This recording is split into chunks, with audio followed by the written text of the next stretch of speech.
यमुनानगर में हर घर तिरंगा अभियान के तहत तिरंगा यात्रा निकाली गई। तिरंगा यात्रा का नेतृत्व यमुनानगर विधायक घनश्याम दास अरोड़ा ने किया।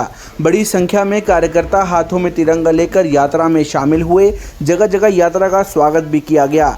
यात्रा में भाजपा के तमाम नेता भी मौजूद रहे। वहीं इस तिरंगा यात्रा का उद्देश्य वीर शहीदों को श्रद्धांजलि देना था। जिलाध्यक्ष राजेश सबरा ने कहा कि पूरे देश में 11 अगस्त से लेकर 14 अगस्त तक हर घर तिरंगा यात्रा निकाली जा रही है। वीर शहीदों को श्रद्धांजलि देने के लिए हर घर तिरंगा यात्रा निकाली जा रही है, जिन्होंने इस देश को आज़ाद करने में अपने प्राणों का बलिदान दिया। उनको याद करने के लिए आज यमुनानगर में भी हर घर तिरंगा यात्रा निकाली गई।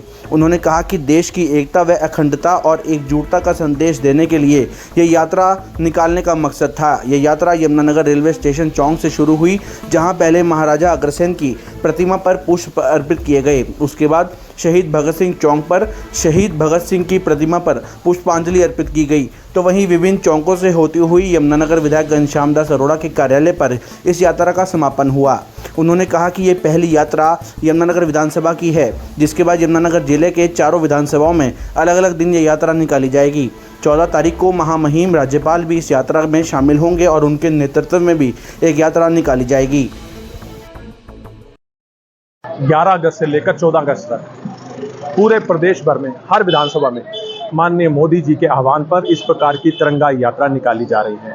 हर घर तिरंगा अभियान, ये जिसे माननीय मोदी जी ने कहा था कि ये हमारा ये तिरंगा बड़ी आन बान शान का हमारा तिरंगा, ये प्रतीक ये हर घर में लहराया जाना चाहिए। इसलिए लोगों के बीच में एक संदेश देने के लिए और जिन शहीदों ने इस देश को आज़ाद कराने में अपने प्राणों का बलिदान दिया, उनको नमन करने के लिए, उनको याद रखने के लिए कि जो सपनों का भारत देखकर उन्होंने अपने प्राणों का बलिदान दिया था, इस देश को स्वतंत्र कराया था, आज उनके वो सपनों का भारत बन रहा है मोदी जी के नेतृत्व में। और ये देश के कहीं आगे टुकड़े ना हो, ये देश कहीं धर्म में, जाति में, पाति में, पंथ में, संप्रदाय में बटे ना, ये देश एक रहे, अखंड रहे और ये मेरा देश, मेरी भारत माता विश्व गुरु बने।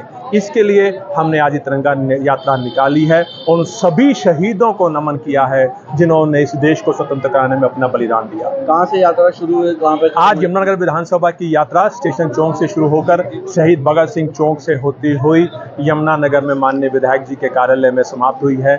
जब हमने शुरुआत की तो महाराजा अग्रसेन जी की प्रतिमा पर वहां पर हमने पुष्प अर्पण करके उनको हमने नमन किया। रास्ते में शहीद भगत सिंह चौक पर भगत सिंह की प्रतिमा पर हमने पुष्पांजलि करके उनको नमन किया। तो अपने शहीदों को नमन करते हुए आज यमुनानगर जिले में जो पहली यमुनानगर विधानसभा की आज यात्रा निकाली है, आगामी 3 दिनों में 12 तारीख को जगाधरी में, 13 तारीख को हम रादौर में निकालेंगे और 14 तारीख को माननीय गवर्नर साहब भी आ रहे हैं। तो उनके नेतृत्व में भी हम एक तिरंगा यात्रा निकालकर लोगों को एक संदेश भी देंगे कि देश अखंड रहे और शहीदों को नमन भी करेंगे। असीम गोयल जी ने आना था, वो नहीं आए जी।